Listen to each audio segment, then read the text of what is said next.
We're going to start at the front of the house.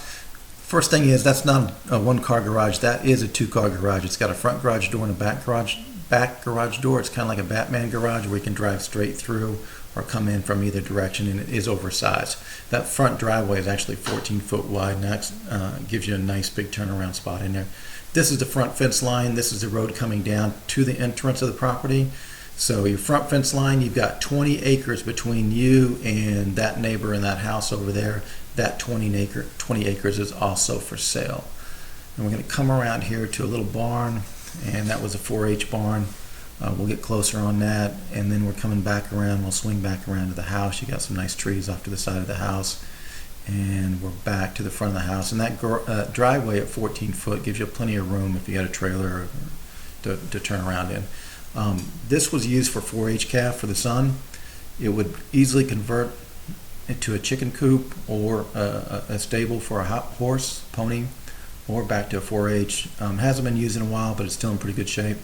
And this is your front fence line again. This gate here goes into the 20 acres. Off this post right here, we're going to go straight across over to those trees, and that's where your property line would go. There is a pond in there. We'll get to that in a second. And that tree line over there is where the cattle pens are. So your fence line would actually cut across this section right through here. And then this swings back around to the front of the property. Swings back around. That's your southern, looking to the south, the back of the property to your barn back there, and then over to your house and those trees. So this is the catfish pond.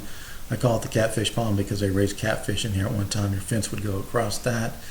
This is your cattle pens. The cattle pens haven't been used for a while, but the bones are still pretty good. You've got some pipes coming down the main chute here, your head gate, and then you've still got your panels in here that are all in good shape. A couple posts may need to be replaced, but overall the cattle pen is pretty good shape. It's got the main arena, and then it's got a couple cutting areas at the back of this. This is on the east side of the property. That's your neighbor's drive going to his house. We'll get to that a little bit later on.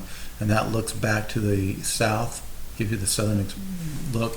Over to the round bales. He actually had 298 bales in the last cutting. So a lot of good production. And this is actually shot in the wintertime in December or early January. So you can see how good it is. The fence, this is nice. The fence is all in great shape. Not only is it stapled, he's got those safety wires on there. So if you got an animal that likes to lean on the fence, he's not going to be pushing the staples out and messing up your wire. As I said, 298 bales out of here on the last cutting. You can see how nice these pastures are. We're sitting in the back paddock, in the southernmost paddock, and we're looking up to the north here. And you can just see how nice grass that is, even this time of year. There's your neighbor where that east drive goes back to him, so he's quite a distance away. He's a long distance. I don't even think you can see him from the house. Here's that fence line we just looked at, and I'm going to swing around back into the most southern pasture, and this is where your lake is at the back here. I'm seeing a lot of grass here, but the lake is back in these trees, and you've got kind of a lot of water space in here that you just can't see from the camera. But you do have an area to get back in here and go do a little fishing. And we're going to swing around here to give you a better idea of some water. This is actually cut off with a little land bridge across. And get a lot of wildlife back in here. Nice cypress trees. We're in the wintertime, so it doesn't look as lush as it will in the summer. And through this little opening is the pasture that we were standing in, the back pasture.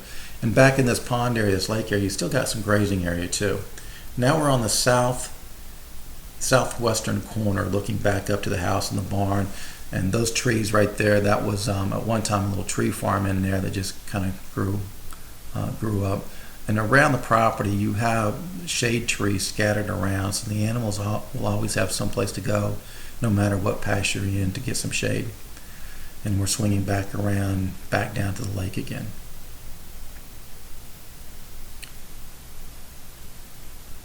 And then this is up at the barn, so you've got an area to keep your equipment here and under the shed. And he's actually got this as a workshop in there. You can see the well. This is one of two wells. This is the 4-inch well, and then up by the house you have another 2-inch well. This well was used for irrigation. The back of the house, we're going to swing along here. Between the house and the shed, there's a full RV hookup. He's got the tower, the antenna set up for ham radio. Your well is over there as well, and that swings back to the barn. give you an idea where you are from the house. And great property, 407-489-0155.